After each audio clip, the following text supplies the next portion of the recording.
Sur les 125 milliards de galaxies qui composent l'univers visible, plus d'1 million ont déjà été analysées.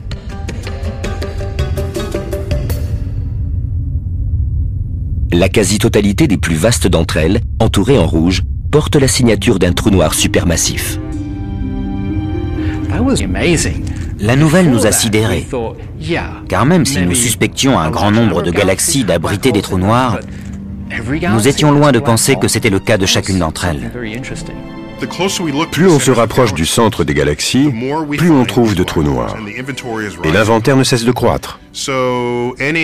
Désormais, la moindre théorie sur la formation des galaxies devra expliquer la présence de trous noirs en leur centre. Mais comment expliquer la présence de trous noirs au cœur de chaque grande galaxie? Pour cela, il faut remonter à l'origine de l'univers, au Big Bang.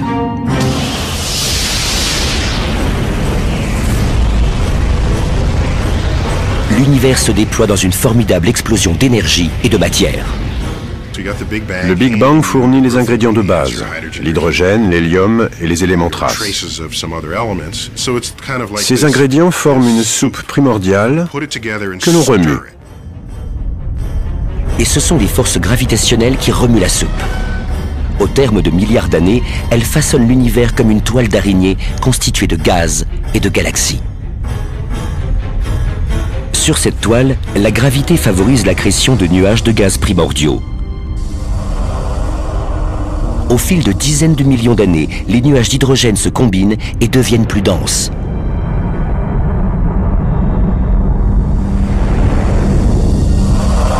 Lorsque la chaleur est trop intense, ils s'enflamment. Les premières étoiles voient le jour.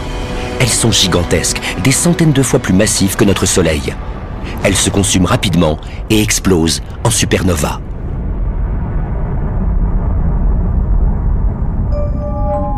Des milliards d'années plus tard, le satellite Swift, placé en orbite terrestre, recueille la lumière émise.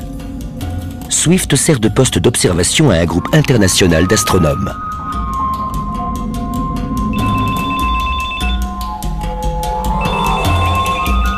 « 30 secondes après avoir détecté un faisceau de lumière, il envoie une alerte électronique par courriel et téléphone mobile.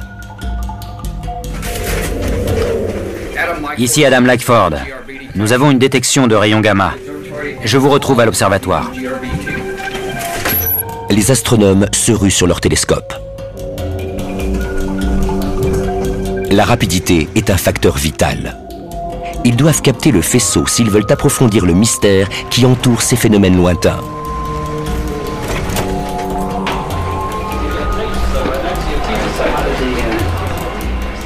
Il commence par déterminer la distance d'émission, répertorie le signal et localise sa galaxie d'origine. On fait pivoter le dôme. Après l'analyse de la lumière, ils parviennent à capter les signatures distinctes de trous noirs en formation. Les plus distants appartiennent à la première génération d'ogres de l'espace. Nous sommes peut-être en train de recueillir à leur stade primordial les graines qui ont engendré les trous noirs supermassifs qui occupent désormais le centre des galaxies. Les trous noirs sont peut-être les embryons qui ont permis aux galaxies de se former. Les graines gravitationnelles qui ont servi de force d'attraction pour constituer ce que nous appellerions aujourd'hui les galaxies étendues. Avec nos puissants télescopes, nous pouvons voir le passé. Et nous avons acquis la certitude que les trous noirs se sont formés en même temps que les galaxies. Leur formation pourrait être étroitement liée. Cette simulation montre comment notre Voie lactée est née.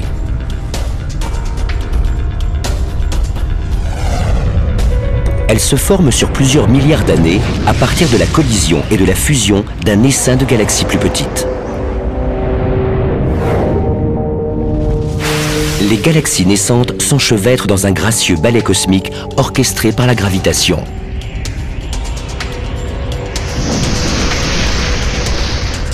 Si une autre galaxie se rapproche trop près, elle engendre de nouveaux effets gravitationnels. Ce qui a débuté par un ballet majestueux d'orbites stellaires au cœur de chaque galaxie se transforme en maelstrom.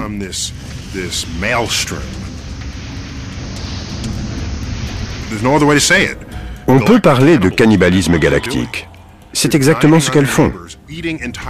Elles dévorent les galaxies voisines. Mais si un trou noir occupe déjà le centre d'une galaxie, il se frayera un chemin jusqu'au cœur de celle qui vient de l'engloutir pour en accroître la taille globale.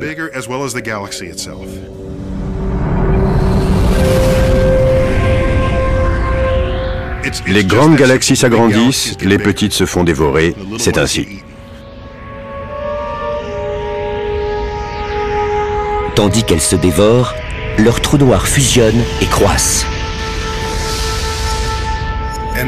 À une certaine époque, environ 1 à 3 milliards d'années après le Big Bang, l'activité des galaxies était nettement plus intense qu'aujourd'hui. Mais les trous noirs existaient déjà. Ils s'étaient formés et se nourrissaient à un rythme effréné et donnaient naissance à de très puissants quasars. Les quasars sont des astres d'apparence stellaire nichés au centre des galaxies lointaines, où l'activité dévastatrice des trous noirs émet un rayonnement plus vif que n'importe quel autre objet de l'univers. Le télescope spatial Hubble a permis d'observer un quasar dormant au cœur de M87, une galaxie proche de la nôtre. Les astronomes ont décelé une petite région en son centre où les forces de gravité engendrent des jets de plasma à plusieurs millions de kilomètres par heure. À l'évidence, il y avait là une masse d'une importance considérable pour un tout petit volume. Mais il était peu probable que cette masse provienne d'étoiles comme celle de notre galaxie. Brian McNamara est convaincu que les trous noirs supermassifs peuvent avoir un effet intense sur la galaxie environnante et même au-delà. Je peux avoir un offset ? 180, même direction. Je règle sur 360. Guidage verrouillé. McNamara étudie le chaos que les trous noirs laissent dans leur sillage. C'est incroyable, non ? Toutes ces galaxies subissent l'influence gravitationnelle de cet amas. Elles s'activent tout autour de cette galaxie géante, comme des abeilles autour d'une ruche. Ces amas sont le produit du cannibalisme galactique à l'échelle cosmique. Cette simulation montre l'évolution d'un amas galactique dans une région dense de l'univers qui s'étend sur des dizaines de millions d'années-lumière. Des centaines de galaxies se forment puis s'activent autour d'un point commun où elles sont englouties par une galaxie centrale. Les dimensions du trou noir qu'elle abrite augmentent en conséquence. McNamara cherche l'empreinte de l'ogre. Cette tache lumineuse est une galaxie géante au centre d'un amas galactique. Bien qu'on ne l'aperçoive pas, elle abrite certainement un trou noir d'une masse de près